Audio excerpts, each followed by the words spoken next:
truly believe, and most musicians that I know who are very, very accomplished would agree that transcription is the most important, or the most, I shouldn't say most important, but will get you where you want to be quicker than any other thing you do, more than studying theory and learning arpeggios and all that stuff. I think the blues is the key element in order to break through.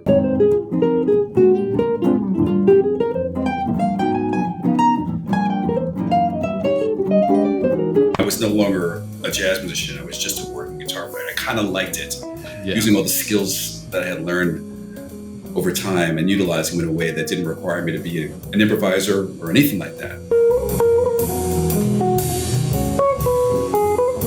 Like, man, I listen to so much music, just being home when I'm cooking dinner or exercising, whatever it may be. And it's a variety of classical. I love R&B and soul. And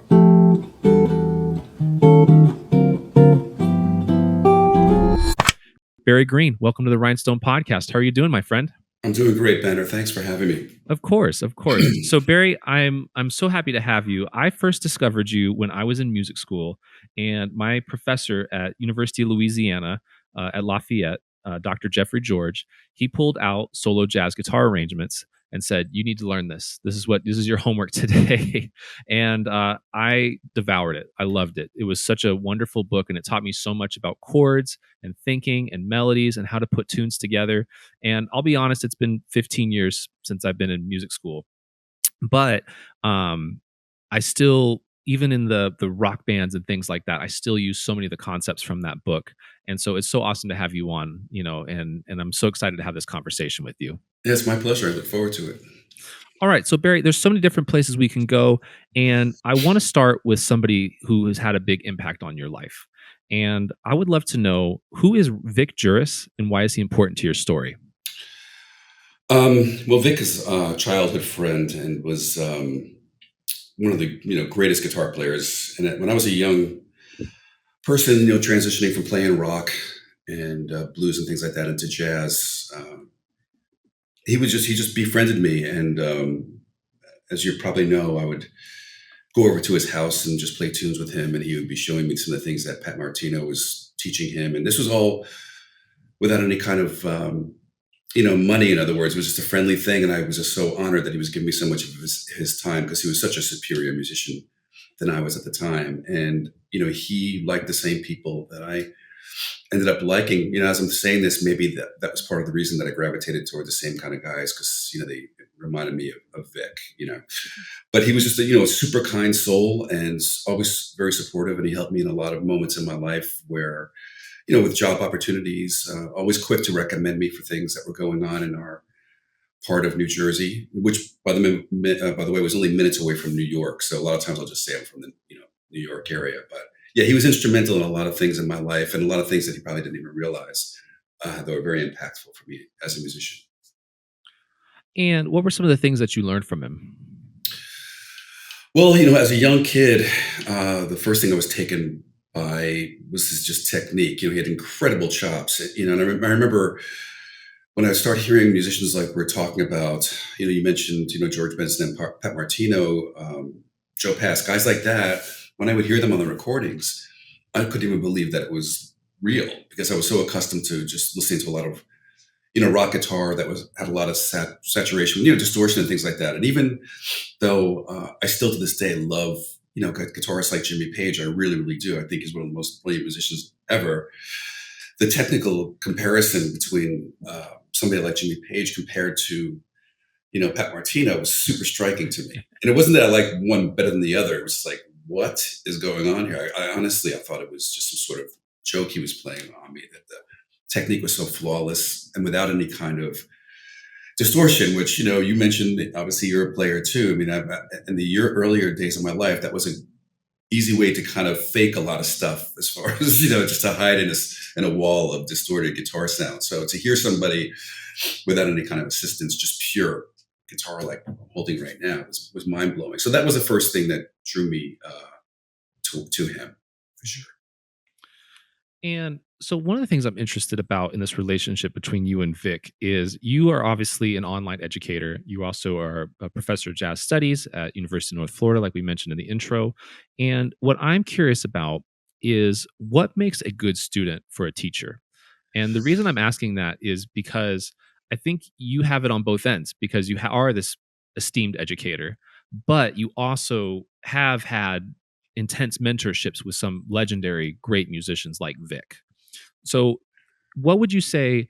Um, not only are what makes a good student, but what are some common pitfalls of students of guitar when they are studying to become better musicians? I mean, and it's probably just, a real cliche thing, but,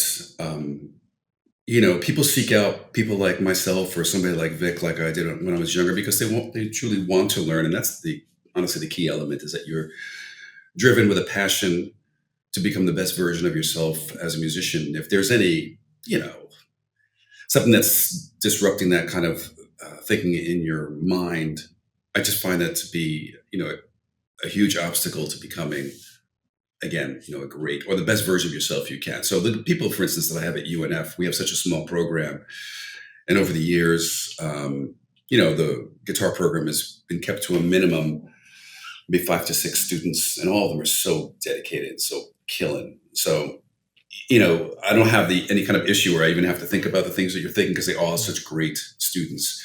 But that's it. And honestly, quite frankly, sometimes I've been in conversations with people who know me, who have had studied with me before, and I keep on hearing that I was a hard teacher. And I don't think I am at all. I guess what I was going to say to you is if I sense that somebody is really not giving it everything they can and are not willing to put in the time, I grow very impatient and just, say, just you probably should find somebody else or maybe think about doing something else. Because I believe it definitely takes a huge commitment, not for your entire life. Nowadays I only practice a few hours. That's even too much. An hour or two a day, maybe. But back in those formative years, like when you're in your early 20s and you have all that time, right out of high school, before you've established yourself, working or with a relationship and those kind of things, man, that's the time that you need those hours. So that's really it, just a dedication to persevere. Yeah. So let's talk about practicing for a second, because you said you are still practicing. What kind of things are you practicing these days? I mean, it depends on what's going on in my life. Like, for instance, generally I get up in the morning and I just start playing. Sometimes I'll think of a tune I just want to kind of work on and just play. You mentioned that you have Logic on your computer that you're helping with this podcast to record. So I've got Logic as well and several other DAWs, but I like using Ableton Live for creating these quick accompaniments for myself where I could just calm some changes and then just keep it looping and just, practice.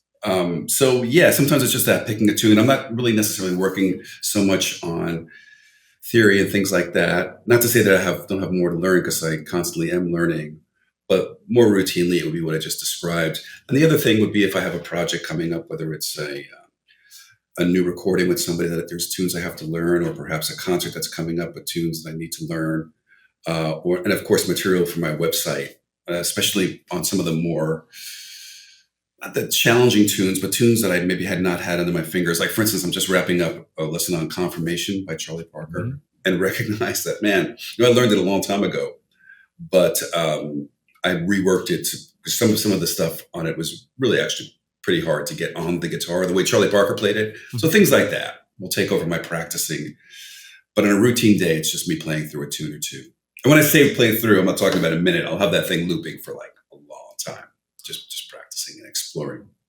And do you do that in Ableton, or do you just pull up like a Abersol, or what do you do? No, I do it all in Ableton Live. Like I said, I'm sure you're familiar with the app called Drum Genius. Yes. Yeah. So what I've done is imported all of those, not all of them, there's like 400, but I've imported the ones that I use the most into Ableton Live. I have that template up right now where, it must be like 40 or 50 loops that I have set up and just comp along with those Drum Genius loops. And just play, practice. And then those moments I do think about conceptual things. Like even before we started talking today, while I was just kind of sitting and making sure all the audio stuff was all, running well, I just threw a simple little chord progression up on the computer on Ableton Live and just playing, waiting for our time together. Yeah. So then how has practicing changed since you were in your early 20s and you had way more free time to play as opposed to, now you said you maybe have an hour or two, which, that's still a lot, It is. I'm always so busy. I'm lucky to get an hour or two in a day. But when you were younger, what was practicing like for you then? Was it structured? Were you rigid about it? I mean, Yes. is there a lot of abstract, not abstract, but like mindless playing, or was it everything just like, I mean, how rigid were you, I guess? Very, very. I think it's just my nature, my personality is that, yeah, I had a whole written out routine that I would do. I couldn't recite it for you right now because it's been so long ago. But I Mhm. mean, to put things in perspective, I was at Berkeley in 1979. That was a long time ago. Mhm. So, but yeah, I mean, but it was very, and it's not that I regret this, but I caught myself soon after those years at Berkeley that I skipped over some of the more important things, which I'll follow up with if you'd like me to. But back then it Absolutely, yeah. was getting the instrument together, scales, arpeggios, chord voicings. It was all the practical stuff that's required to become a great guitar player. And I did a lot of transcription. I think that's the thing that people are surprised about the most is that, many students I've met, only dabbled in it. I've transcribed this or I transcribed that, where by the time I had left Berkeley, I probably had transcribed 20 to 30 Charlie Parker solos alone, not to mention all of the other horn players. It wasn't a guitar player thing for me. It was more horn players like Dexter Gordon, Hank Mobley, John Coltrane, as well as the guitar players. So that was a huge part of it. And I don't do that at all anymore. There's no transcription in my life anymore. Only if I'm learning a tune, for instance, off a recording. But so that was a huge part of the time spent, and it's no longer part of my practice routine. What were some of the things you said about got in the way when you were at Berkeley? It's not that they got in the way, but as a young musician, you just don't see the light at the end of the tunnel. There's exceptions. I've met some people that were just absolutely brilliant, and them, you see them. I'm saying the equivalent of what I knew, like on YouTube, these young musicians who sound like they're 50 years old already, playing this very deep, deep, deep music. Where for me, it was purely a way. I just wanted it so badly. When I heard those musicians like George and Pat, it's like I said, the thing that took me the most, or impressed me the most at that point, was the sheer technique. Like, how do you play a guitar that well? So I felt really compelled to try to become the best technical version of the guitar of those guitar players I could, and that's what I was getting at. Is I skipped over but didn't pay as much attention as I should have to the musical aspect of things. You mentioned some very nice things when you first introduced me, like tone and time and phrasing. And at that point, really wasn't thinking about that. It was just about copying these guys off the recordings via transcription. But I would go on gigs and play those, not the solos note for note, but I had all these licks together. At least like you mentioned 2/5s in the introduction too. I had all these memorized things that I learned from all those guys and could easily get them out in my playing. So a lot of people say, Barry, man, you're freaking great. You're only, you're a young kid. How you playing so well? But the reality of it was very formulated. It was less inspired than what I think for myself now as a musician. It's much more coming from my heart, and I'm not really worried about whether or not I play rhythm changes at 300 beats a minute on a gig anymore. Just don't care. Blasting through Cherokee. Right. Yeah. Exactly. So I'm actually really interested in that concept because I can understand completely where it comes in. I have a musician friend of mine who, um, very strenuous, 8 hours a day of practicing, very strict, and he technically has all the chops, but there's something kind of missing. Like when he performs, you know what I mean? There's something there. Like there's obviously very talented, and I'm not, dunking on him at all here. But what I am saying is like, um, you were able to break free of that, so as you say, right?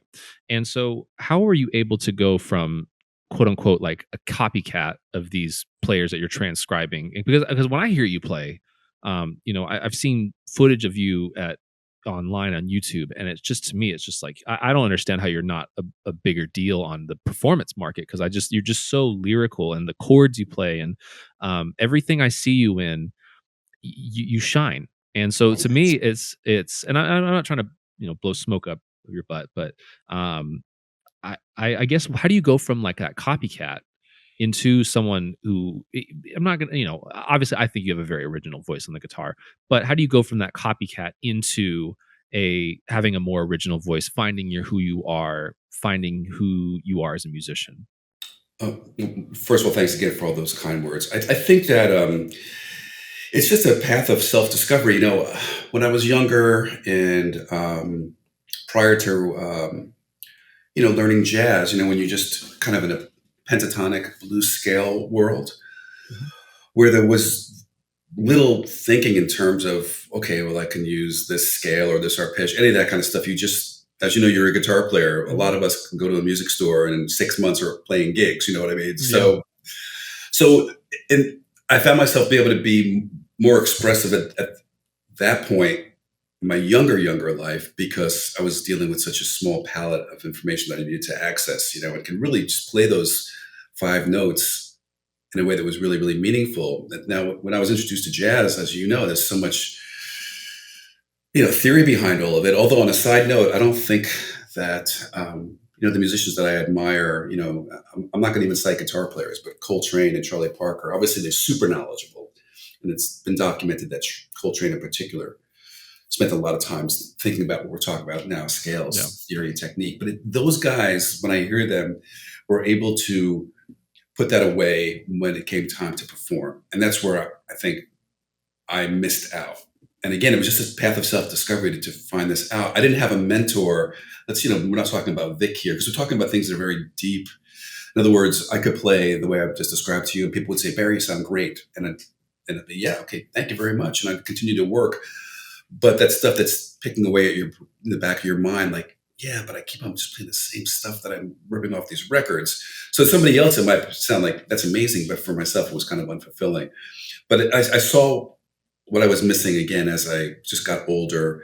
I'm not talking about older. I'm talking about like just mid-20s, getting toward 30, realizing that, wait a minute, I've lost kind of what made making music so enjoyable from those days in the 70s, just playing the pentatonic scale. I need to get back to that state of mind where I'm making music and not so caught up in whether I'm playing triad pairs and, all these alternate, you know what I'm talking about. Yeah, absolutely. So that's it.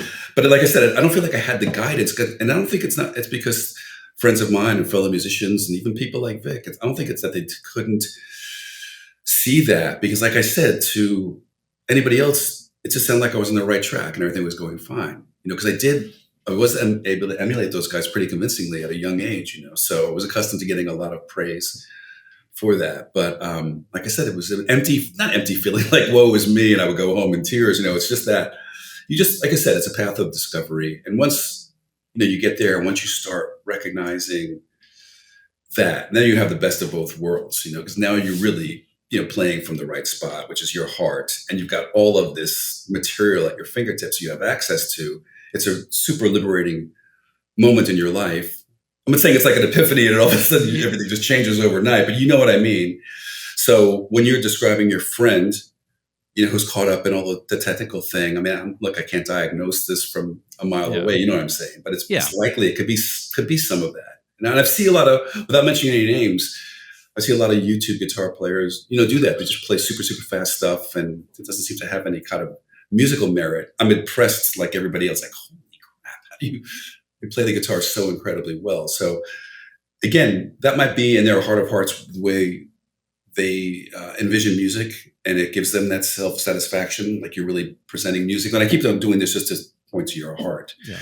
But for me, like I said, I prefer a nice balance of where there's chops, there's all the phrases that you use, like, having good tone, touch, and melodic sense. When you balance that with the chop stuff, I think it's really, really a moving experience when you hear somebody play with that. So, but how do you develop those things? Like, obviously, I'll play from your heart. Like, that's very vague. You know what I mean? Like, I'm not trying to push back too much here, but like, is there anything to develop that like melodic sense or that internal expression? Yeah, of course. But the thing is, like you said, first of all, and you can push back on me as much as you want, by the way. I enjoy the challenge and plus you'll make me try to rethink ways of explaining things, Yeah.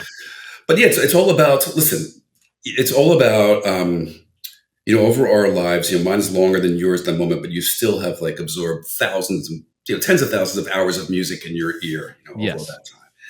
And this stuff is stored in your brain. How amazing we are when we can recall songs from when we were little kids that our parents might have sung to us. You know what I mean? So to me, it's all that. It's melody. So if, in other words, even if I were here, just to have that kind of a connection with your instrument where, you hear a chord sound and then you hear a melody that just feels right to that. And then once you're there, like when I did that, so this is a simple little melody, but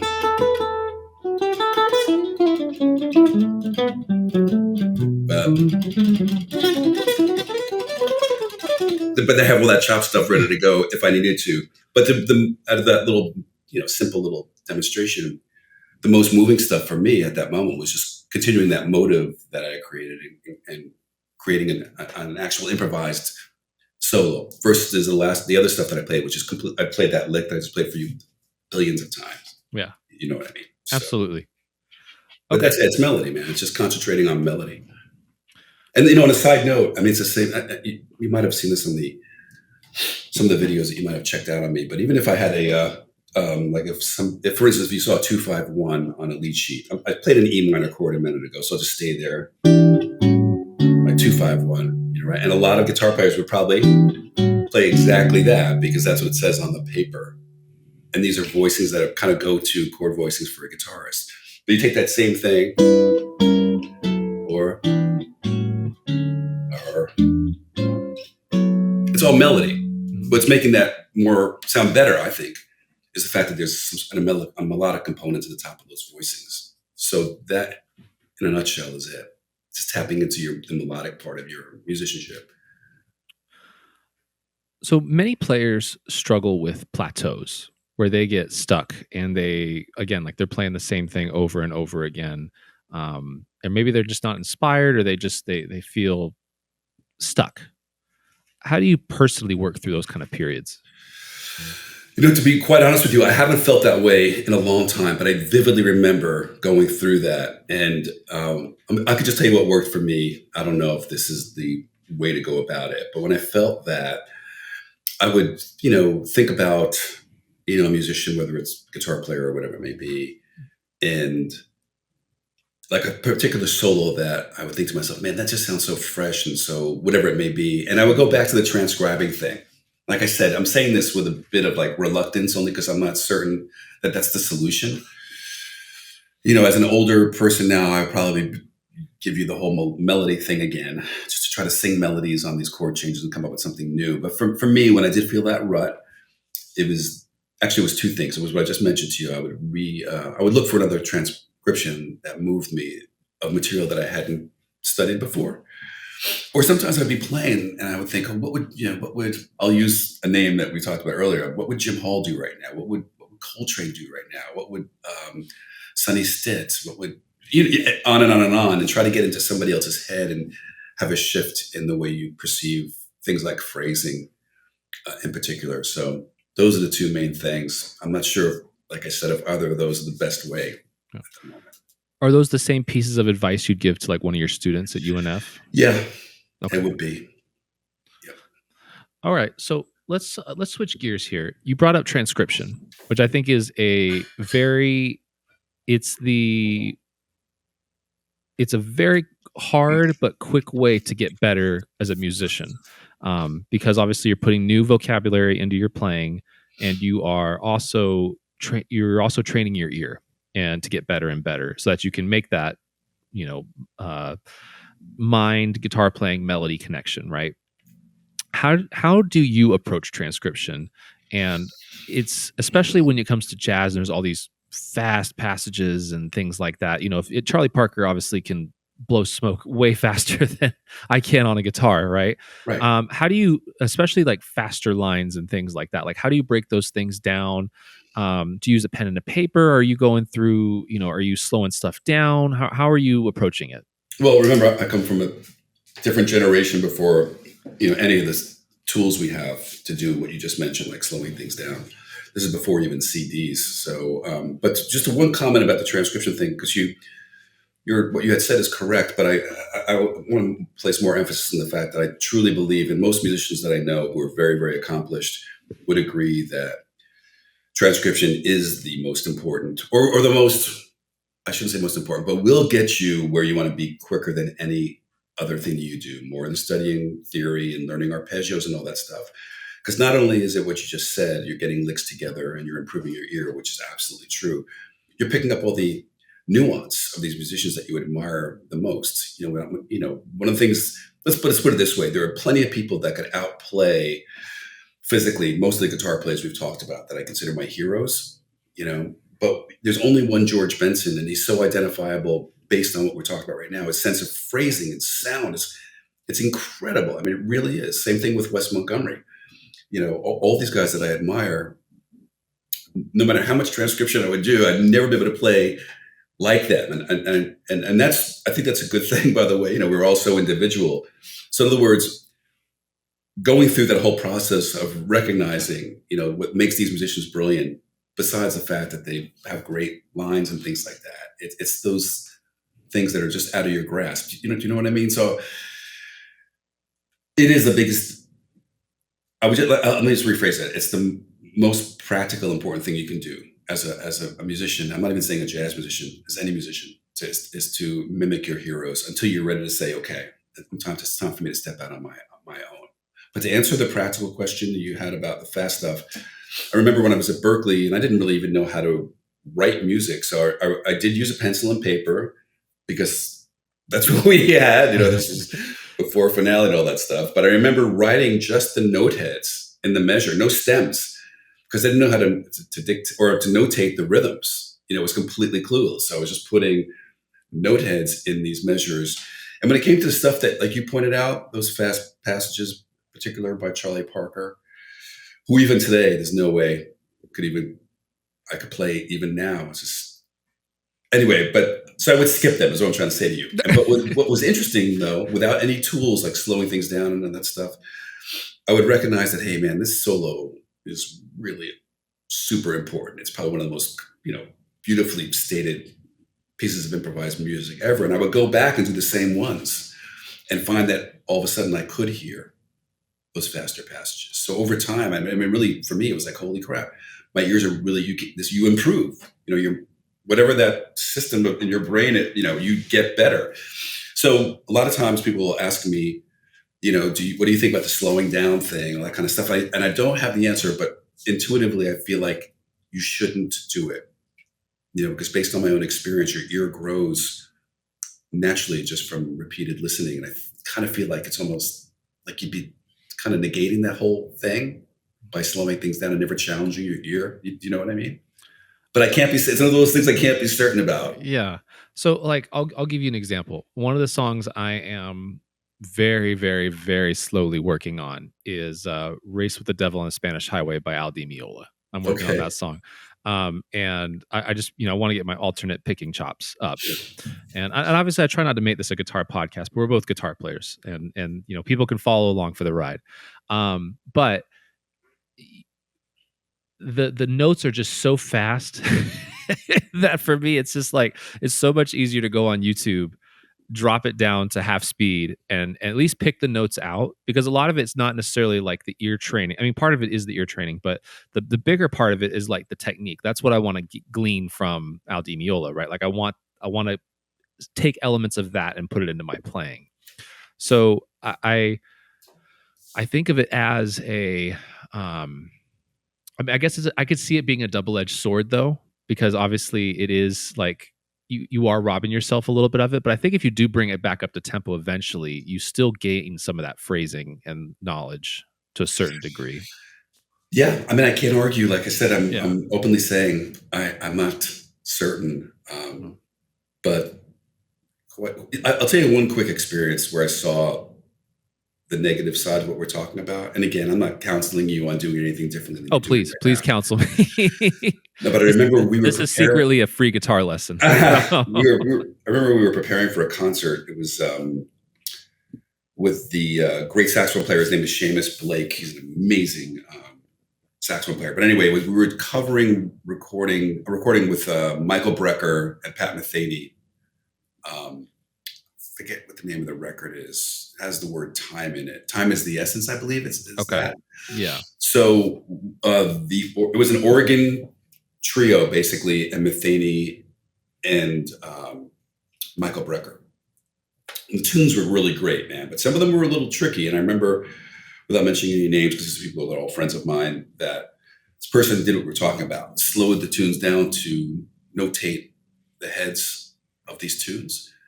And I remember saying to him before Seamus came to hang with us, because that was a big deal. Like, this guy's like, super heavy. And I remember saying to this friend of mine, like, man, these notes are not here. It doesn't sound at all like the recording when we're playing it is such an excess amount of notes. You know what I mean? It was very, in other words, it was overly complex. And sure enough, when Seamus got here, he said exactly what I said. That this is not right, man. You don't need this. So that was because at those slower speeds, those little, I don't know, it's not the word nuance, but those little things, a finger lightly touching a string all of a sudden becomes, do you know what I mean? Yeah, absolutely. Yeah. It was overly written and overly complicated and because of that, slowing it down and being real microscopic about it. Yeah. So now obviously with maybe a Jimmy Page solo, I know you're also a big fan of Joe Perry from Aerosmith as well. Maybe those ones I wouldn't be so inclined to write them down in notation, but what do you feel is the value of writing them down in notation? There were a couple of unexpected things. Or actually say one unexpected thing. Having it written down just generally, so I have them still. I have an office filled with my transcriptions when I was a kid. So you bring out these pages that have turned yellow and are like basically falling apart, and they look at you like in absolute awe, like meaning that not that I was able to do it, but that I did do it. You have a stack of transcriptions that thick of all of your favorite musicians and all the work, that went into doing that. For me, I loved it. It definitely was work, but I enjoyed it thoroughly.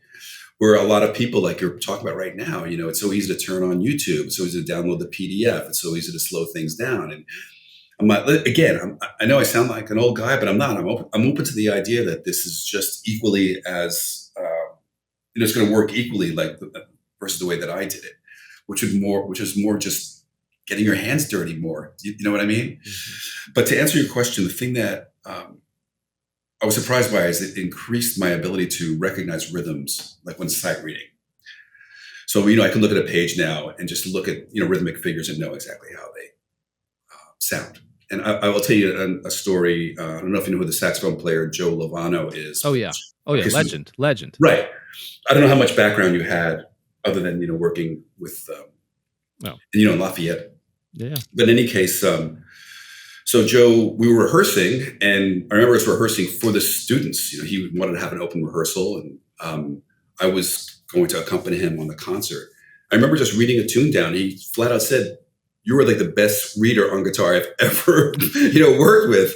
But I'm not talking about improvising or anything like that. It was just purely being able to read the heads of his tunes, like on the spot, And that's happened in my life twice with another famous musician, same kind of a comment. So the transcription really helped remove one element of sight reading, which is rhythm recognition. So when that becomes just immediate for you, it's just a matter of the notes, Yeah. So that was an unexpected thing. I did not know that was going to happen. Now, this will be a bit esoteric, but we're going there. Yeah. But with the transcriptions, are you putting in key signatures, or are you putting accidentals on the notes? How do you, when you were doing those transcriptions, how would you approach it? In the early days, again, I knew what key signatures were, but in the early days, there were no note heads. I honestly, I can't remember if there were key signatures at that time. I just remember slowly being able to notate the rhythms. I remember, honestly, I won't tap the desk too hard for fear of screwing the recording up, but I remember going like, da, da, and counting these or singing these melodies and seeing whether my hand was in the up position, which would have been an upbeat, or down. It was like that. It was really, really, like I said, getting your hands dirty. Like I said, the more I talk about this, the more I feel that there's got to be some benefit to that, rather than it being handed to you like on a PDF. So, but like again, I'll still play it safe and say I'm not certain.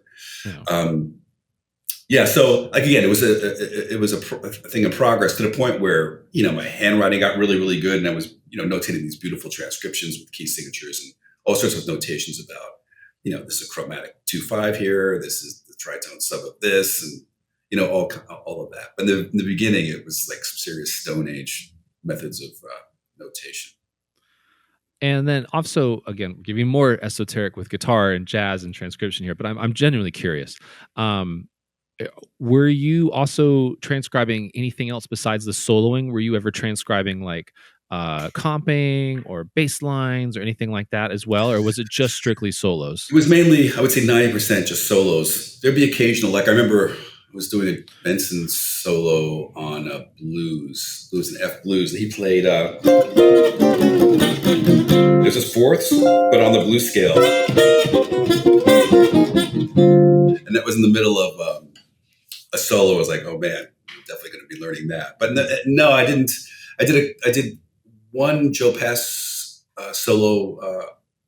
I transcribed one of his solo arrangements. It was the one that was on Night and Day on the Virtuoso, one of the Virtuoso records. I think it's the first Virtuoso record. Mm-hmm. And that was the most I did with chordal stuff. Mainly it was just lines. I just wanted to get language under my belt. Okay, but so I'm really curious about that because one of the things I'm really fascinated with you as a guitar player is your solo playing. Like the solo arrangements you do are, and again, like we talked about earlier, your book Solo Guitar Arrangements was very informative to me as a guitar player, a young guitar player, and you have such a unique style when it comes to that stuff. How do you? I don't want to. It sounds so vague, but like you approach chord melody in such a unique way. So there was no transcription to develop that, I guess, is my question. No, other than the solo stuff by Joe Pass, and stylistically it's kind of different than what we're talking about, like what I do. Yes. Now. Yeah. But I'll just tell you very, briefly, because I find it to be an interesting story and people are kind of surprised by it. But I remember when I interviewed for the position here at the University of North Florida in 1995, it's like 30 years ago. Yeah. Congratulations, by the way. Thank you. But I remember, being asked, by the panel to play a solo guitar piece for them. And I knew this was going to happen. I know I'm auditioning to be a professor of jazz studies on a guitar, and I knew that would happen. But I do remember thinking, man, Barry, your solo guitar playing is really crap compared to your line playing, because I put so much emphasis on it, like we're talking about right now. And, fortunately I got the gig, but I feel like, in order for me to really honor this position, or I need to be able to do this super well. So it was then, like in 1995, where I started really thinking about becoming a much better solo guitar player. But it didn't involve transcription as much as it is the stuff we're kind of talking about right now.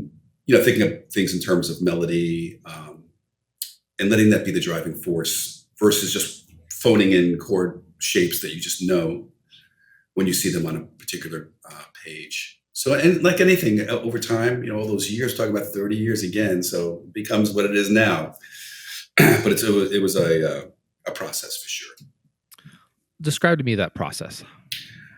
It's hard because so many years have gone by. But like I said, even if I use the same kind of example I did before, I think I did something like, yeah. So that's 2-5-1, so there's one. So what actually it's kind of coming back to me a little bit. So I had this method. What I would do is I would think to myself, okay, this is an E minor 7 chord. The melody note is A, which is the 11th of the chord. It's kind of a weird example to start with. I should have picked a regular like chord tone, like a root or a third. But in any case, I recognize that note is most likely going to replace the third of the chord, just because of its proximity, like Joe Pass would always do. This move right here where it's separating or replacing the third right there. So what I would do is I would sit with the instrument and find out, there's a real method to this. I won't get into it on this podcast right now, but I was able to generate usually 2 to 3 variations of a chord with a particular melody note in it, whatever that circumstance was. And it's anything, in other words. You can make any melody note work with any bass note. You might have to change the functions of the chords in order to do this, but you can always find one. And those are the kind of things that I would practice. So like it just happens to be, like here, for instance, I have this, the open string, I have the Russell Malone chord of that. B minor 7 flat 5. So you get this thing where that becomes immediate. I can immediately recognize pretty much in any key what a melody tone is in relation to a chord, and then have access to everything I just played for you a moment ago. So even on a tune that I don't have a written out arrangement that I spent time working on, I could still convincingly just play the tune. People would think that, it was a worked out arrangement just because of access to what I'm speaking about now. Again, it's just really just keep on using this phrase, getting your hands dirty, kind of practicing, just really like working very, very hard at it. And then, just beginning to just create arrangements on standard tunes for gigs and things like that, to the point now where, listen, I'm being honest with you, I probably could only play 2 or 3 of them right now correctly, like the way I'd composed them. Because as you pointed out, I'm not out playing gigs. I'm not out on the road doing concerts. I'm sitting here in this bedroom, that I used to record all my video lessons. So, but if I knew I had a concert coming up, I would just go back and pick a few and work them up. But as I said to you, even if I was at an event and someone said, "Hey, Barry, why don't you play a tune?" I would not necessarily need to play one of those arrangements. I could just play a tune and voice it in a way that was authentic, So it's the same thing, just super hard work. Like you asked me about that earlier, these huge, long hour days of just shedding. But I do remember, like I said, I would go through, especially during the summertime when I was off from school, where I would do exactly what I said. I'd say, okay, here's a B flat major 7 chord. There's an F in the melody. How many different ways can I do that? What's the next chord? G minor 7 with C in the melody. How many ways can I voice that? And just go through an entire tune a day doing that. Wow. Yeah. Okay. So one of the things I'm really fascinated about is, the amount of rock guitar players is a lot bigger than the amount of jazz guitar players. The amount of blues guitar players is a lot bigger than the amount of jazz guitar players. But a lot of these people want to learn how to go from rock to jazz, or they want to go from blues to jazz or folk to jazz. But jazz seems like this huge mountain that's impossible to climb. It's like, we just got over a tiny hill, an anthill, and there's Mount Everest right next to us, right? And if I'm a rock guitar player, and let's say I can play the solo to Stairway to Heaven, I got my A minor pentatonic scale down, and I want to start learning how to play jazz, what would be your suggestion? Well, just on a funny side, that Jimmy Page solo on Stairway to Heaven, when he lands on that F, yes, that's a big deal, man. Yeah, it really is, because that's not part of the A blues scale, A minor pentatonic. So to me, that was like almost like a hint at, okay, he's doing that because he wants to access that change at the moment, which I guess was just like an F chord at that time. When you're doing it squarely lands on that F in order to play the change of F major. He could have easily stayed in A minor pentatonic, as you know.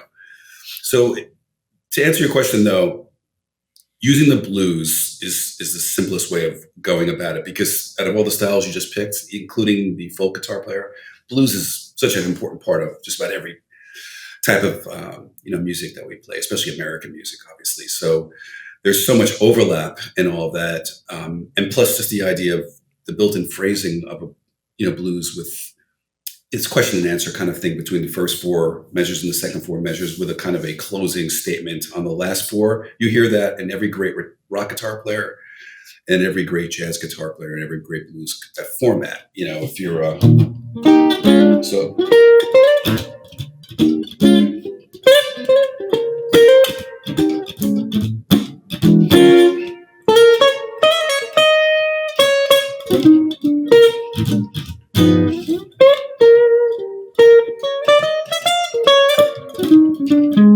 So the difference would be this: imagine the same thing or something similar.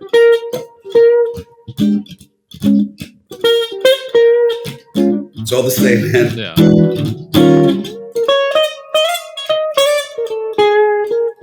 Here's the difference.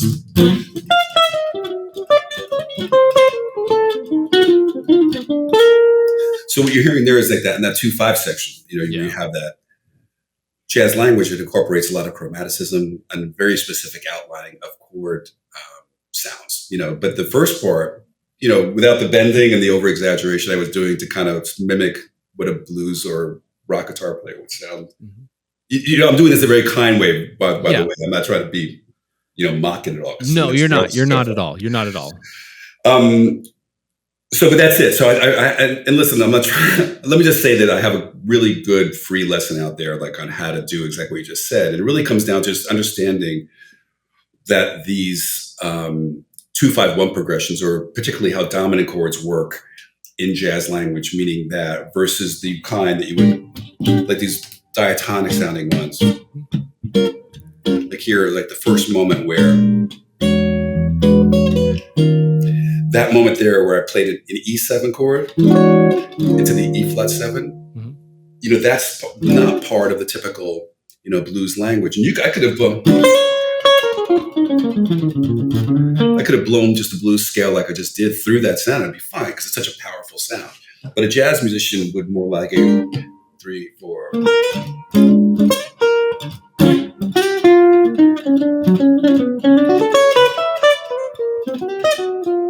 Would really outline that particular sound I just played for you. So it's just understanding where these dominant moments are. So in the blues, there are 3 of them. I just expressed once. You have then right here, that moment of dissonance. Yeah. Where you're set up for the 4 chord. Back to the 1 chord. Here's another one, which is G7, which is the 5/7 of the 2/5 I'm about to start playing. And the 2, and that altered F. So those are the 3 places within the blues. And again, this is really obviously sketching over this really, really quickly. But all you need is a couple of simple phrases that you just memorize and just get those under your fingers. And then it's almost like we talked about earlier, this kind of fill in the blank thing, where you're just going to deliberately play those lines in those moments, so you start developing your ear with that to get that sound in it. Because it's very foreign, especially to most rock guitar players who haven't listened to jazz before. It's going to almost sound wrong. And very, very quickly, I remember vividly thinking that when I first heard Charlie Parker, it sounded awful. I didn't understand it at all. Those notes sounded so wrong to my pentatonic ears, And it took me a long time to understand, not even understand, but to appreciate it, and then absolutely adore it. But that's it. I think the blues is the key element in order to break through. And you mentioned Al Di Meola. There are particular artists like that, and that he was really important for me too. In high school, I remember as a guy who was kind of flirting with both, and then guys like Mike Stern, John Scofield. Those guys are incredibly great transitional musicians to get into because they have so much of their playing style still firmly in just traditional rock blues, Yeah. And listen, and you could almost say the same thing about guys like Grant Green too, a different era, obviously, of blues playing, but they are so firmly rooted in that. So when you hear that magic of that chromatic stuff come in at the right moment, that's what gives you that, oh man, where did that come from? That was killing. So that's it. And I think that's the way to go. And here's an answer I feel very firmly confident about, that it's correct. So just get to the blues and start learning about those dominant moments and how a dominant chord functions in jazz, because that's the biggest difference, in my opinion. All right, let's take it one step further. So let's say I get that blues down. I learn my Billy's Bounce or, Blue Monk, something along those lines. What should I do next? Well, I think a lot of it just kind of, it happens, naturally. In other words, let's just take the example I just gave you. As a matter of fact, I'll give you, so say I play, let me think for a second. I'm trying to think of a line that I can utilize like in every one of those moments. I'll just do something like that. So that's over. All right. So if I were playing blues, I would start by, just coming from where I'm already comfortable. But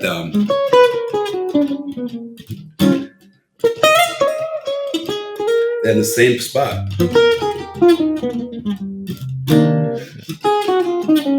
So I'm playing that same exact line over each one of these moments. You following? Yeah, absolutely. So what starts to happen is once you've got it memorized and you have all that muscle memory underneath, it might turn into something like this. And again, I'm intentionally trying to keep the blues stuff that you already have together intact. It sounds great. It's never going to stop sounding great. So if I went 3, 4.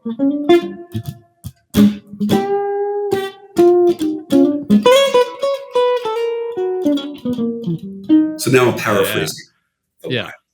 And that's what naturally just kind of happens as human beings, and then what you do is just start adding to that. In other words, that's one line. And I could sit here and go, I could play, or I can go, or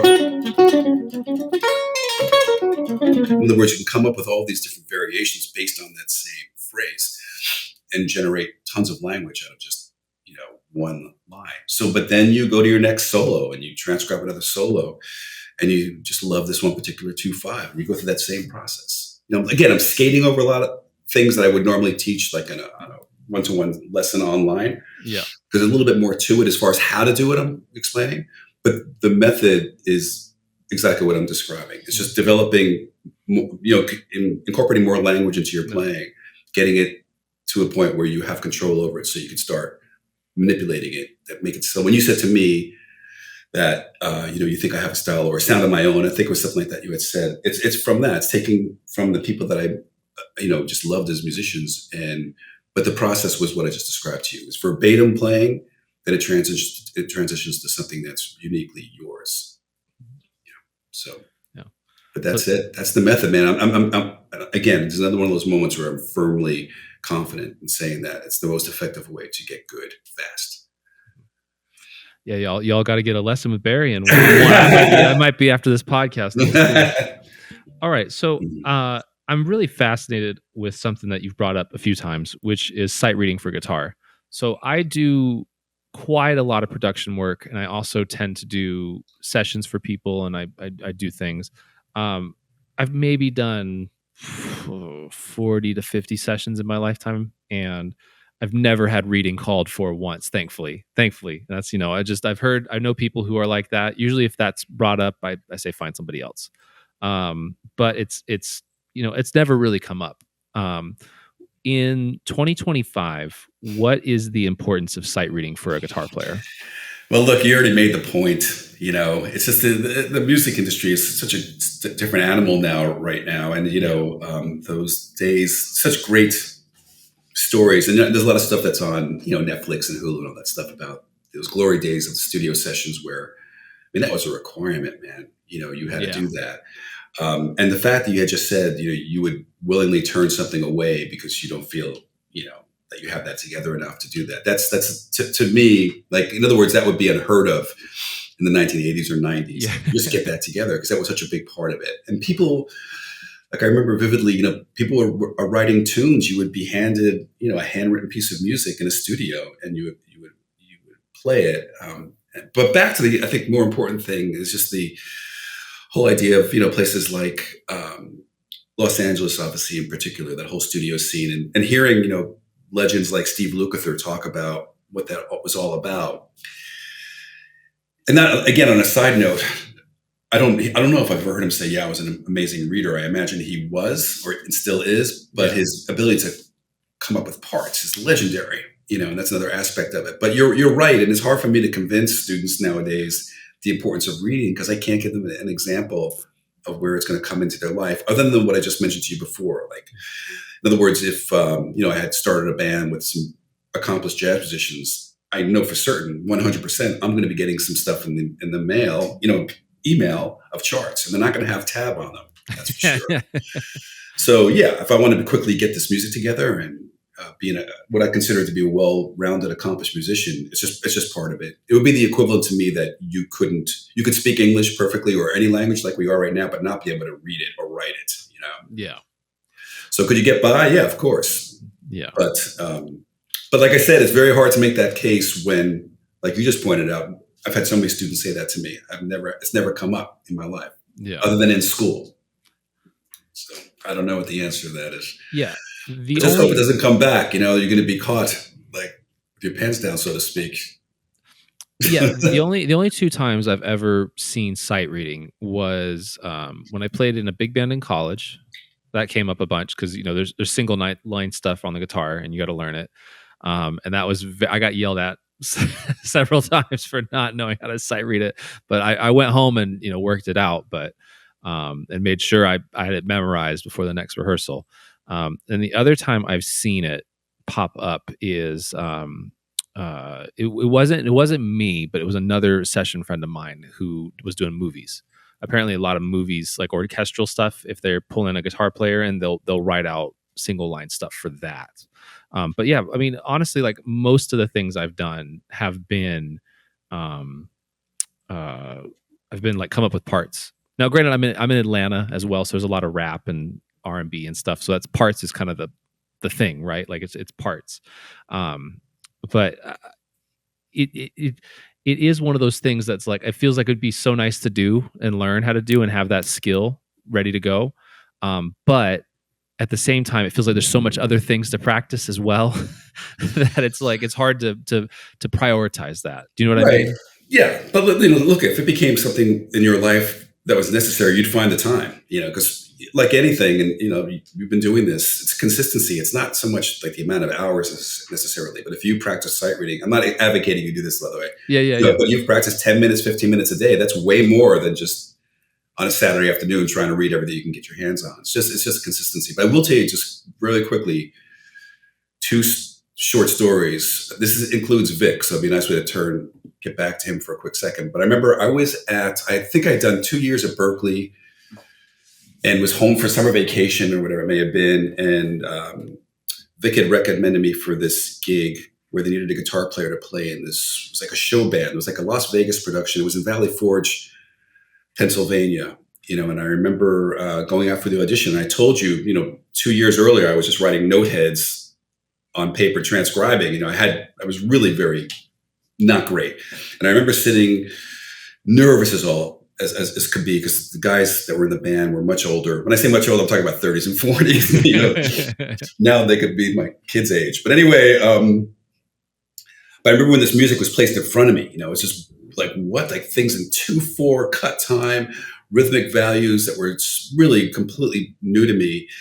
And I was completely overwhelmed to the point where I almost just in a panic, thinking, I'm never going to get this gig. I'm never going to get this gig. And I even remember the drummer behind me yelling at me, just think of it in two, man. Just think of it in two. And I didn't even know what he meant when he was saying that to me. Just sheer panic, Yeah. So I remember, I don't remember anybody ever said anything to me, but I do remember doing what you just said. I had one of those metronomes like that you would wind up, clack, clack, clack, clack, and I sat in my hotel room with that music and try to learn it. And yeah, it was better than the day before, but nowhere to the point where like a professional, reading musician would be able to play it. And yeah, I think some of the other elements of my musicianship helped me hold on to that gig. And I ended up doing it for a long, long time. And it was great because, I was only, about 20 years old. And this is like in 81 or 82. I was making over $400 a week, in 1982. It was unbelievable. I had saved up so much money that I ended up taking a trip to Jamaica by myself. All right. So we had a slight delay there. You were telling us about a gig Vic had hooked you up with in the Pocono Mountains and talking about sight reading. Right. Just to say that, again, he found an opportunity that he wasn't able to do and, gave me a chance to try. So anyway, I did audition for that gig. And just to put it in perspective, like I said, by that time I already felt like I was a good reader. But I remember the band leader, his name was Bob Grosso, and he said, Barry, your reading was okay, but your time feel, man. So, I got that gig too. And that lasted me until I ended up moving to Florida. So as a young person, I was fortunate enough to be in all these situations, having steady income. And it was all because of the reading. So, but like I said, like you already pointed out, those days are gone. Back then the Pocono Mountains had I might even be being conservative here, like 6 or 7 huge hotels that had full bands playing 5 nights a week. It was unheard of, So I was getting a steady check every week, just playing music at night and having my days free to practice. And those are the times I was getting in those 8-hour kind of days, you know. So but the only other time, as I'm thinking about this now, is, and again, these are so far and few between, and plus there's so little opportunity. But I was doing a lot of pops gigs, meaning like, you know, when I was here, especially when I first got here in Florida, I was doing the symphonies like Tampa, Jacksonville, Naples, even getting up your way. I was doing Greenville, South Carolina. Yeah. There were just pop gigs. And the only reason was because I can read and then I could play a banjo. When I say play a banjo, I just mean tuning the 4 strings like the top strings of a guitar. Hey. And, but I had one and I was able to do the gig. So all of them were strumming banjo parts. Stuff like that, you know. So yeah, it was great. I was working my ass off. No cursing. I was working a lot. And, you're fine. Yeah, it was all because of the reading. But I've been able to pass on those opportunities to my own students. You know, one in particular is a great musician. His name is James Hogan. But he basically took over for me. And I think he still does these symphony gigs here in Jacksonville, you know, where he has to read and play parts and all that kind of stuff. So. And I've had other students as well that were excellent readers that I feel comfortable enough saying, you could do this, you know, I've done it. But we're talking about so little opportunity, you know what I mean? So it's hard to compel a student to get that together when you know, there's just not, work's just not there anymore. Yeah. And what I've noticed more or less is it's been like, you're more likely to get a fully fledged demo with the part already written and like figure it out than you are to get sheet music for it, right? Like they a lot of times, like, you know, like I've played at like churches and stuff, and they'll give you a song and they just say, okay, here's the guitar part. And sometimes they'll even give you stems of the isolated guitar part. Like that's so much more common than I've ever been. Actually, that's not true. One time I did get a chart. I got a chart for like a church gig one time. Like it was like a Christmas kind of a thing. And they asked me to play acoustic guitar for a few songs, and that had written out stuff. And that was, I think I ended up kind of fudging that a little bit and, you know, playing chords and things like that. But yeah, again, it is a dying art. I feel like I almost feel like piano roll is more useful to learn than like piano roll and like Logic are able to, it's like more useful to learn now than it is in, than sight reading, you know. Perhaps I still, I mean, I'd be arguing the point with you. It's just, it's hard for me to say whether or not it's because, you know, the generation I came from, this is the way we communicate with music, is to write it down just like we would with language, like we're speaking right now. And to have these, not shortcuts, but tablature has become such a thing.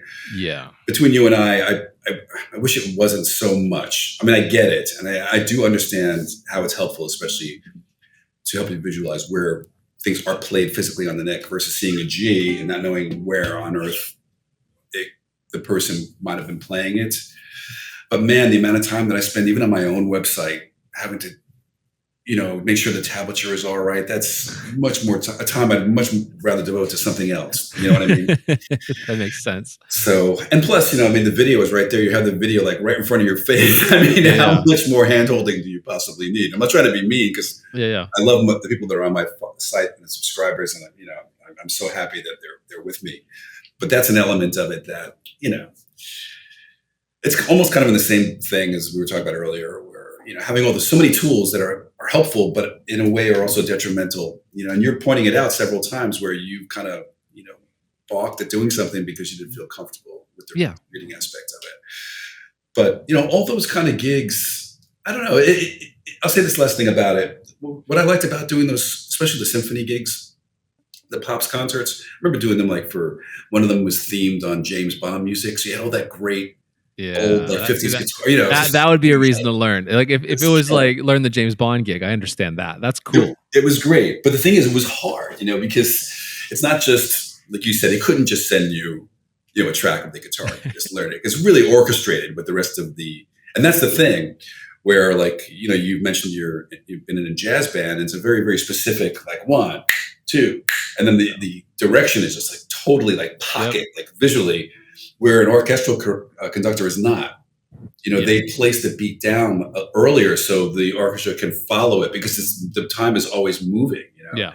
And man, that's almost not impossible. They do it routinely, but for you and I, who are so accustomed to the visual aspect of it being perfectly locked in time, it was hard, man. It was really hard. And again, like a lot of the passages in the music were tricky. And then the element of having to switch to strat, and then you go to, you know what I'm saying? Mm-hmm. And so it was a lot. But man, what I liked about it was I was no longer a jazz musician. I was just a working guitar player. I kind of liked it, using all the skills that I had learned over time and utilizing them in a way that didn't require me to be an improviser or anything like that. It was just a working musician. It was kind of cool. So, but anyway. So one of the things I'm really fascinated about with you is you're in a very interesting place in music education in 2025. In the past, so like when I first started learning play guitar, there wasn't YouTube quite yet. It was come a few years later, but it wasn't like it is now. And at the same time, there were hot licks videos at Guitar Center and books like that. Sometimes you could find a Joe Pass book at a music shop or something like that. It was much harder to find stuff now or then than it is now. And that being said, nowadays, my God, every good guitar player's got a course. And the lessons and free lessons and the TikToks and all that stuff, it's everywhere, right? Yeah. So, but that being said, you have a very interesting place in this because you do have the online video school. You do have the Barry Greene video lessons, which are amazing. And I highly recommend anybody who's interested in learning jazz to dive in. But you also are in collegiate music education as well, which I find fascinating because they almost seem like different worlds of students in a certain sense. But if you wouldn't mind, I'd be really interesting if you could compare and contrast the collegiate music education experience and the online video course lesson experience in 2025. Yeah, that's actually a really good question. Well, this is something I mentioned before. I don't only deal with the guitar players. As a matter of fact, when I was teaching, I don't do it any longer because I've got involved in the technology part of things too, and I teach a lot of courses like in Pro Tools and Ableton Live, that kind of stuff. But anyway, in the reality of it, I think that in the college setting, we kind of go about this. We have to do it this way. I'm going to explain to you, but I don't think it's the most effective way. Like, for instance, when I was teaching improv, it was always just kind of when I say fantasy, I'm just saying it in a way that's just kind of funny. It is to walk into the classroom and say, here are 4 transcription projects, Miles Davis transcription, whatever. Come back in 2 months and we'll be able to play it. And then we'll go look at what's going on versus the method we do, which is here's the Dorian mode. Here's a D minor chord, just start improvising. So I think, look, we get the job done. And then I couldn't literally do what I just described to you. People are paying for college courses to tell them just see in a couple of months, whatever it may be. So, yeah. But that's the way that you learn, like we were talking about earlier, through transcription and analysis. I'm not going to sit here and look on my guitar and say, if I'm thinking about the Dorian mode, I'm not literally thinking about what those notes are any longer, or I need to use an arpeggio, or I need to do this, or I need to do that. And then that to me is the part that I'm not necessarily comfortable with. So although, I taught the class and enjoyed it, I would say what I'm saying to you right now is that, I have to give you this information, and it's solid information, but you can't use this as a method to learn how to improvise. This is a method for analysis here, to understand why things work, why they're sounding good from a technical point of view. But you can't approach music like that, during the course of improvising. So, but as far as the guitar stuff, I think there are more similarities than not, being that I'm delivering the same information that I've been delivering for a long time now. And the difference, of course, is being one-on-one in a room with a student at UNF where we can, play together, and it's a lot easier for me to assess things that are happening with phrasing and time feel and stuff like that, which I can't do, on the website. I'm just giving out this information in a way that I feel is good, and giving plenty of examples. And, as there are thousands of pages of PDF material and backing tracks, just about anything you would really need, but you're not getting that real detailed attention to some of these specific things that are so huge. Like I said, like time, feel, and just being able to accompany somebody nicely and all those kind of things that I can easily do in my office at UNF. So I go, you're asking me like in a way that because it's 2025, like, and I can't necessarily think about, in other words, if it was 1979, like when I was a kid, starting to study jazz for the first time, it would be the same answer I'm giving you now. What's different now is, like you pointed out, academia is, it's set up in a way that, again, I think that it could just be done better, but it's impossible based on what I just explained to you. So anyway, hopefully that answers your question. Well, also I think like the value, right? Like, I mean, because like I think a lot of people would see, I don't know what it costs to go to UNF, but I'm sure it costs quite a bit versus a video lesson course, right? Like is the value there? Yeah, you're asking some questions that I've been thinking a lot about because some things I'd rather not divulge right now, but that's been a conversation that I've had with people because I'm seeing that I think that people are thinking in that way. Like for me, it would have been unheard of not to finish school and get a bachelor's degree. Mm-hmm. Because that opens the door for the master's degree. And then all of a sudden you've got a gig like I do, which is a lifetime of security and 401k stuff that's like almost foreign to a musician. I have no idea what those things are. Exactly. I mean, what it means is a retirement plan where I can comfortably retire and live my life. You brought up health insurance. Right. Exactly. Stuff like that, which you never take it for granted, but I recognize that, I'm fortunate, in that regard. But I just don't think it seems there's like compelling evidence for me to say that I don't think that people are seeing the value in that anymore. Maybe because it's just not there. I don't know. Like for instance, like realistically, like we've talked about, I've been doing this for 30 years. I'll be 64 years old next month, in July. I mean, I love doing it, but the time for me to retire is quickly approaching, and when that conversation comes up, one of the things that is asked is like, who's going to be your replacement? And I think to myself, I don't know, of course, we'll do a search for it, but I don't know if my position will be there. You know what I mean? That's the thing. So I think that just as far as, for me, the transition seemed to be like around COVID time. Like after COVID, things really took a huge hit just as far as like the interest in going to school for music, at least in my own experience.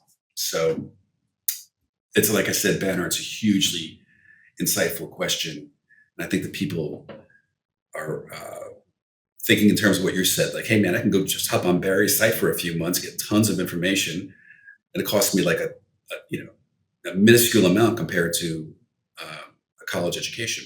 But I will say, not in defense of, but UNF, it's a state school and it's very affordable. Just to put that out there. It's not like going to the University of Miami or Berkeley or something like that. Oh yeah, 100%. Thousands of dollars. Yeah. But so it is price-wise, I think there's a lot of value for it. But I just don't think that people see the value of a degree anymore. And quite candidly, I have two sons that they're in their 20s right now. Neither of them went to college. They're both doing great. One in particular financially is doing tremendously well. They did not go to college. So how can I say, hey, you should have gone to college and not living under a bridge somewhere? They're killing it. So yeah. It's different. That's the 2025 part speaking. So, and I get it, man. I've had people, audition or maybe stay a year and I don't know, and so if you don't know, I think you should not do this. Yeah.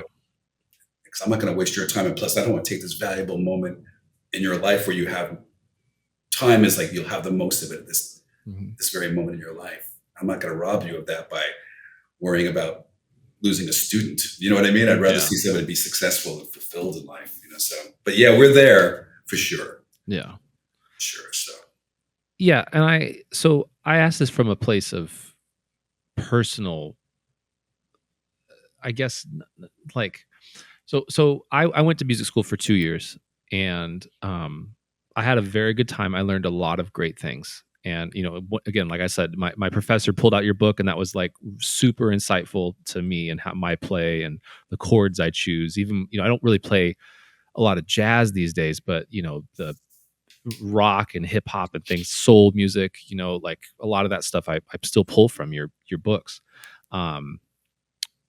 But there was in my opinion, and granted this was nearly 15 years ago. So, but the things that I felt were missing in my music school education, first off was like barely any understanding of the music business. First off was like a huge gaping hole. And obviously I don't know about UNF and how their program works, but it was apparent. Like when I got out of school, I started a band, and very quickly found out, like, I had a little bit of success with them, and it was like, oh, I need to understand what publishing is. I need to understand what master splits are.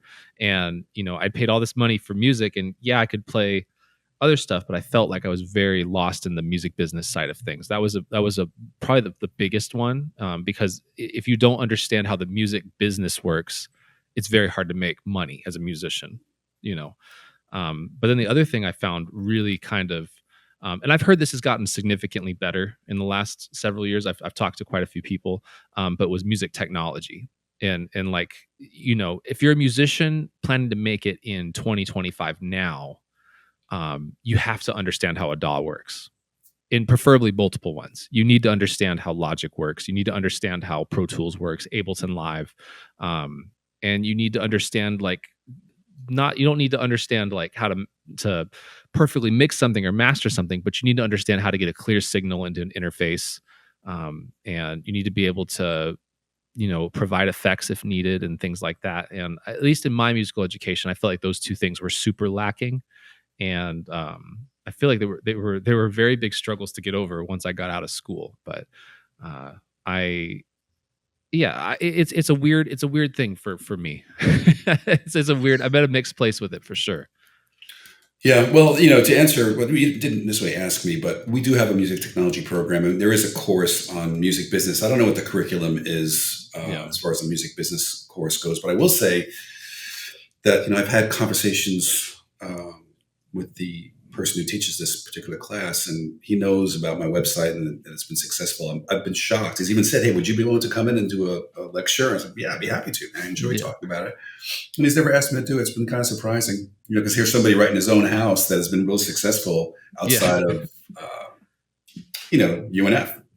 Mm-hmm. So, but yeah, look, I have to say this, I don't know who's going to see this online, but what has happened, the negative side of this is, and I think we just kind of did it wrong, meaning that when we introduced the technology program, it was, of course, to build up the amount of students we have at UNF. It's a numbers game like any other, business.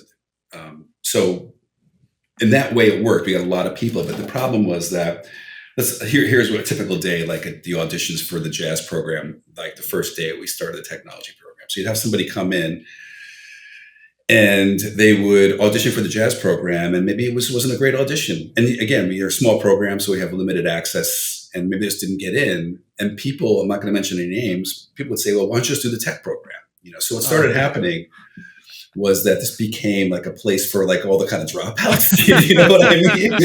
So I'm not saying this is across the board, because I've met plenty of talented people in those tech classes, but it's definitely a lopsided thing where a lot of them come in with that same lack of, we were talking about earlier, we asked you about, what's the best thing about, or what can a student do best? And it's just to be dedicated and passionate and want this so badly that you becomes everything about your life. And it wasn't happening. So those students that, came in and did an audition like that, that's the kind of stuff we're getting as far as like your stuff you're pointing out, like ability to mix or use a compressor. And I remember finding myself having to lecture them saying, "Guys, how many times did you work on setting the threshold on a compressor this week?" And they're all looking at me like I'm an idiot. So you have to treat this like it's an instrument. You need to be doing this every day till it becomes second nature, because that's the stuff, that's like scales. You know what I mean? It's just basic routine understanding of, audio production. It's not something that, is going to be the artistic part of it. It's almost the same thing we were talking about. You can't even get to the artistic part about being a producer of music and just have these fundamental skills lacking, so it's become, I'm still doing it, but there's an essence of frustration that I can't, it's not that I can't, it's hard to make these guys feel the same way about that I did coming up as a guitar player. Mm-hmm. So it's a strange place to be, and we could tie all the other things we talked about into it. There's so much information on YouTube. A lot of it is good too. You know that. Yeah. There's a lot of solid information about audio production. But like I said, it just seems to be that the students themselves are different now. And I do sound like an old man saying that, but yeah. Anyway, I don't want to go too far off that, but and to any of you tech people who are listening to this interview, it's not about you. I'm going to start using that when I talk about musicians. I'm going to be like, yeah, you were obviously a music tech major. Okay, so you let's get off the collegiate level here. With so much information out there in the music education world now of books, courses, transcriptions, lessons. I mean, it's so overwhelming. How should a serious student of music and the guitar or whatever instrument, how should they filter their noise and build a focused, effective learning path? It's another really, really good question. I think that, I think you just have to find somebody that you resonate with. In other words, there's nobody, or I can't teach the major scale better than anybody else, or teach you about how to build chords from scales better than anyone. It's theoretical information, but how you communicate with somebody via your instruction. The comments that I get a lot from people are that they like the balance of levity and kind of humor mixed in with this very serious part of me that is striving to still become the best musicians that I can be and try to instill that in them, but with a balance of like, hey man, we're not here curing cancer either. Let's enjoy it and laugh about it a little bit. So it becomes that, because as you pointed out, there are so many people doing what I'm doing now. And I mean, I think I was lucky enough to get going quickly, just having no idea, like you pointed out. I think when I started, YouTube was only a couple of years old and had no idea that was going to turn into what it is now. Who could have seen that? So I was in a fortunate spot to be one of the first people to do it. And so, that has helped me be where I am right now. But there's so much competition. There's so many people doing it. But to filter through it, like I said, you just have to resonate with somebody. I've seen a lot of, people's, like you pointed out, those free lessons that are given. Of course, I'm going to go check out what other people are doing, because for two reasons. First of all, I want to see if they're doing it better than I am and I can learn from it. But also, I can get a sense of things that perhaps, let's put it this way. It's not that sometimes I would see videos and the instruction is great, the material is great. It's just, again, it's the way the person delivers it. It could be a personality thing and be completely turned off just by the way they're speaking about it. I've learned that just to be myself completely, and if people like it, or they don't, So to answer your question, I've been, all over the place trying to answer it, but it's that. What I'm trying to say is, especially at the stage where most people who are using the YouTube for education, it's for the more fundamental parts of being a musician. Do you know what I mean? Yeah. In other words, like so you know what I'm talking about. When you get to a point where you're, hey, I need to work on the intricacies of the, diminished half whole, whatever, all this kind of technical thing, it becomes very, very specific.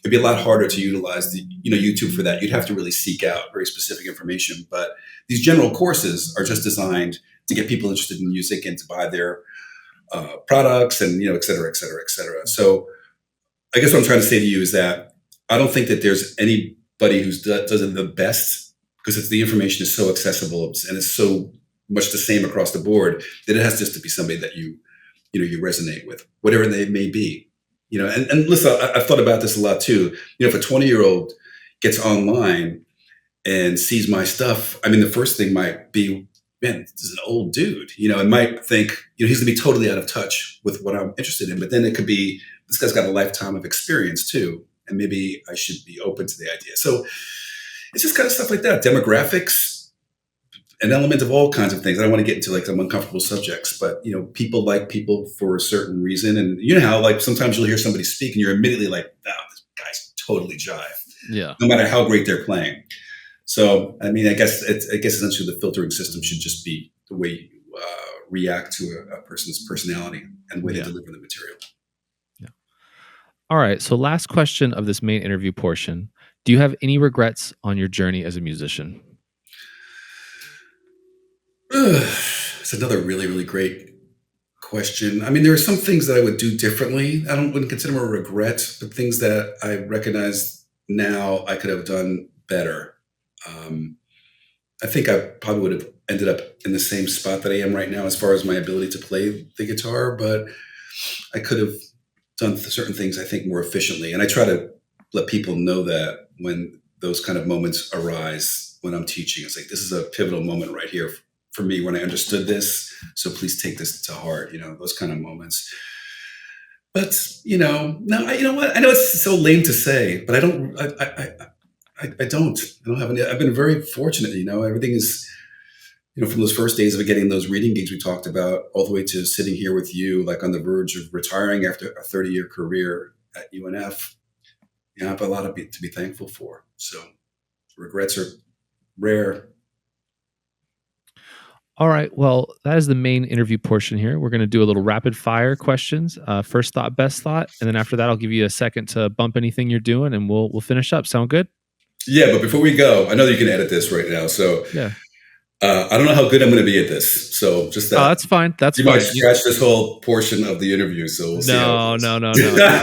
You know what? We asked legendary Toto and Who drummer Simon Phillips, and we asked him one question. And he literally went off for 30 minutes. And I had to stop him and be like, "Hey, are you sure?" And he's like, "Are we good on time?" He's like, "No, but I want to tell you about." And it was like, and so I was like, "Who am I going to tell Simon Phillips to shut up?" That's funny. But so, what was the last album that blew your mind? Okay, response quick. I don't know. Oh shit! See, I told you. I'm sorry. I told you I was gonna be awful at this. No, you're good. You're good. Oh man, I want to name something for you, but I can't because I enjoy listening to music so much, and I enjoy so many different kinds of music. You'd be surprised how little jazz I listen to right now. So that's fine. If it doesn't have to be jazz, it doesn't have to be jazz. Right? But I admire so much of what's happening musically right now from so many different types of artists. I honestly I can't cite one that I've just completely blowing me away, And I know. Again, the rapid fire part of this, but sometimes I'll be on TikTok, like you had mentioned before, and I see so much extraordinary talent, man. It's just unbelievably inspiring. I do find myself, especially younger people, covering older tunes, like from my day, with tears in my eyes, just blown away. It's so inspiring. It's so freaking beautiful, man. Yeah. But yeah, as far as putting a record on where I'd be losing my mind, like, oh my God, and calling friends and telling them, you got to go check this out. I'm sorry to say, not because it's bad. I think the way I experience music is different now. Was there anything necessarily that stood out to you? Any artists that you've just been like, man, that's just cool, or anything like that? This is so terrible, but no, I'm being honest with you. Really? Yeah. And it's not because, man, I could do better than that. It's nothing like that. It's just, I mean, I think there have just been some people that are like unmatchable, like in other words, there's so many guitar players trying to sound like George Benson, so many try to sound like Wes Montgomery, and then the era of guitar players trying to sound like Pat Metheny. It just seems, until one of those guys comes around again. Do you know what I mean? Yeah. And like maybe, for instance, a guy like Pasquale Grasso. Do you know who I'm talking about? Oh yeah, you've played with him. You have a great video with him. That guy's a monster. So maybe he is, and that's what I'm talking about. Like that, maybe I couldn't cite you an album, but his way of playing the guitar is mind blowing.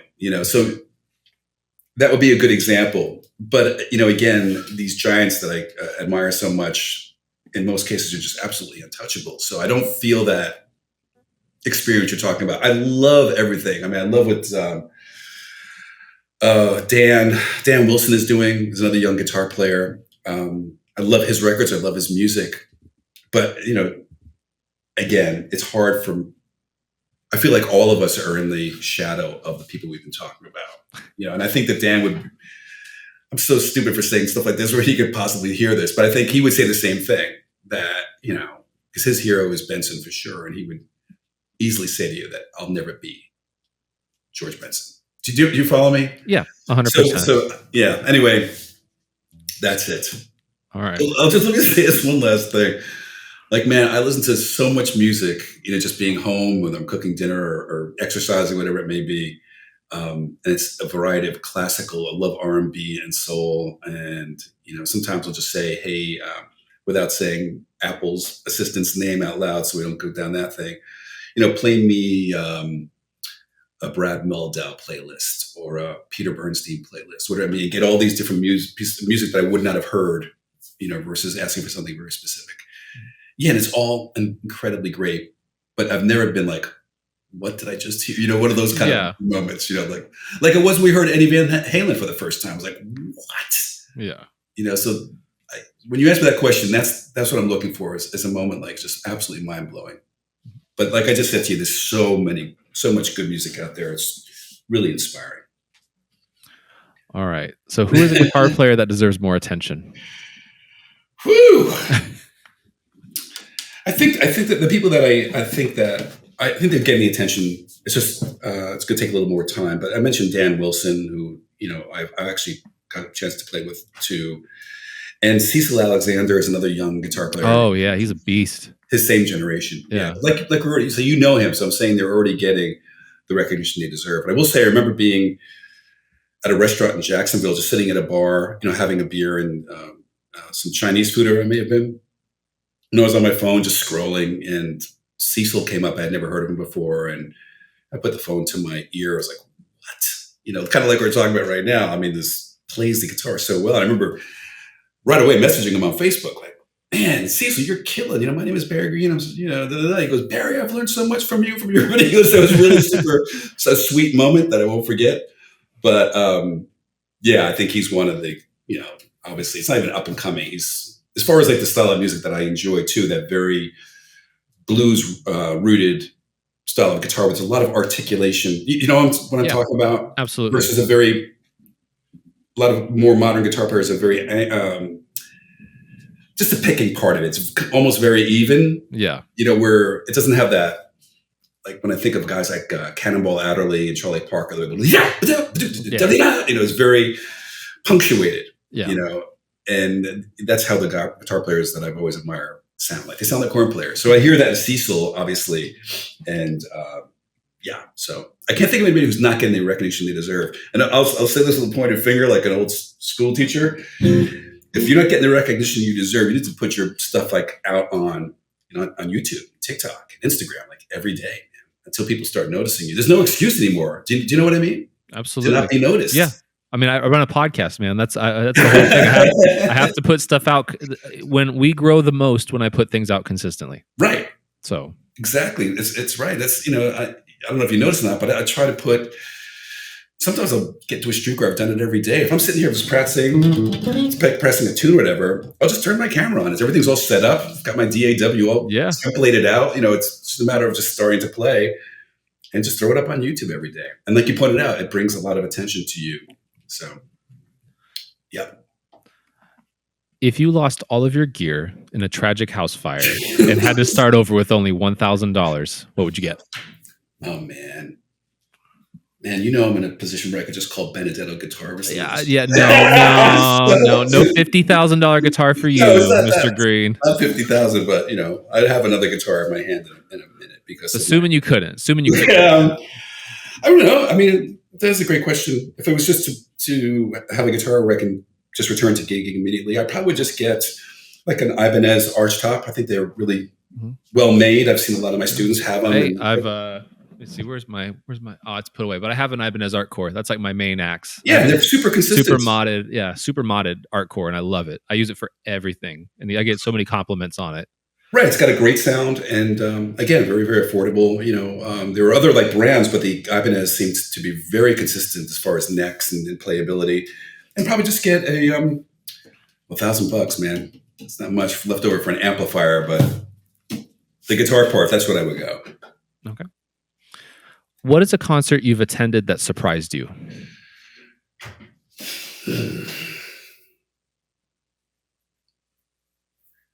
Um, Banner, I know this part of the interview is so lame.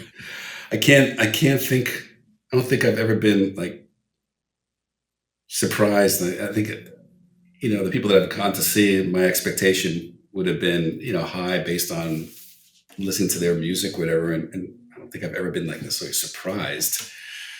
So another lame ass answer to what is a very thoughtful question. I'm sorry. Sorry, it's going downhill fast here. Okay, well, I think we'll recover with this next one, All right. which is, how do you recover from a bad gig? That is a good question. Well, again, it's another part of just growing as a musician, recognizing that you're going to have moments like that. It's just a moment in your life. And I'm sure you've experienced this too, where you may think of something as being bad, and then somebody plays a recording of it that you didn't know was being recorded, and like, actually, that sounded pretty good. So much of it, I think, is in our own heads. So I've learned to roll with those experiences. I've walked out of clubs many times feeling bad about like one particular tune, but the rest of the night was great. You're hung up on this moment where you really fell short of what your own expectations for yourself are. But I've just learned to just laugh it off. I'm a human being. No matter how much time I've got under my belt playing, I'm not flawless. And like I said, I'm a human and I'm going to screw up. So I just, again, learned to roll with it and not let it affect me, other than to say, let me go figure out what I did, what happened during that tune, and fix it so it doesn't happen again. So now, what took you from a beginner musician to an intermediate musician? Yeah, that's a tough question, because you're almost framing it in a way that just kind of happened overnight. But I guess I could say it this way.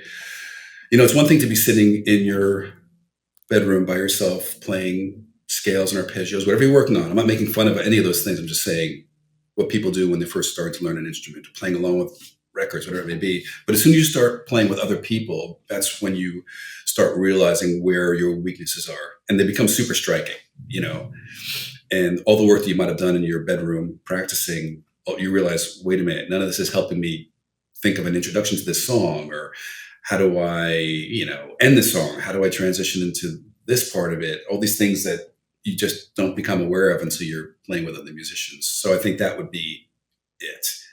When you become a thoughtful, musician, when you're again trying to create a dialogue with the rest of the people in a group. And then what took you from an intermediate musician to an advanced musician? I think the same kind of a thing. Continuing to seek out musicians that played better than you, and just continue to learn and learn and learn. I'm sure Pat Martino is not the only person to say that, but that was advice that I understand that he had said, was try to play with people that are better than you all the time, because that's when you grow the very most. And and I'm not saying I did this intentionally, but that happened a huge portion of my life. Playing with musicians, like especially when I was in New York, like we're playing circles around me, and again, I think it's those kind of moments, just putting you in a place where you can learn. And most of the time you're going to walk out feeling dejected by it. Like if you walk out feeling like you're the best guy, it might have been fun, but the learning part of it is really not that much of a thing. And last question, what do people get wrong about being a musician? Yeah, I guess I can answer that. I think it's, a lot of people would joke about that, it's not even a real thing. Like, what do you really do for a living, kind of a thing? You're not a doctor, you're not a lawyer, you're a musician. And to say that we play, I think doesn't help that whole thing. And I think most people just don't realize how much work goes into being able to play a musical instrument at a high level. It's a lifetime of dedication and hours spent. So I think that's probably one of the bigger misconceptions. Well, Barry, thank you so much for coming on the Rhynestone Podcast. I have loved talking to you. I kind of had no idea what to expect, and I think this was far better than I imagined. And I really appreciate your thoughtfulness and the answers you gave. And I appreciate you being willing to dig into tough subjects, be it about being a musician, and really giving us a wonderful look into the mastery that you've put into decades and decades of your craft. And I just want to really appreciate you for coming on and talking about that. The floor is yours to promote anything you've got coming up, any tours, books, merchandise, whatever. Let me just say, first of all, thank you very much for having me, Banner. Your questions were great, and you have a great personality. I enjoyed the whole interview with you. I probably shouldn't say anything so early, but it looks like in October I'm going to do a recording project. So I don't want to name some musicians' names, but some really heavy people that, it's going to be a big deal in the middle of now just kind of selecting tunes. So I don't want to say too much, only because it's in a very preliminary stage, but I believe we're going to do this in October up in New Jersey, just coincidentally, not because it's my home state, just coincidentally. And it's a proximity to New York and the musicians that I'm talking about. So that's a pretty big deal, to the point where I'm actually starting to work on it, on the material. So that would be pretty much the biggest thing on the calendar right now. Can you give us any idea about the sound you're going for, or anything like that? Or, I think the format of the group or anything like that. Yeah, it's going to combine.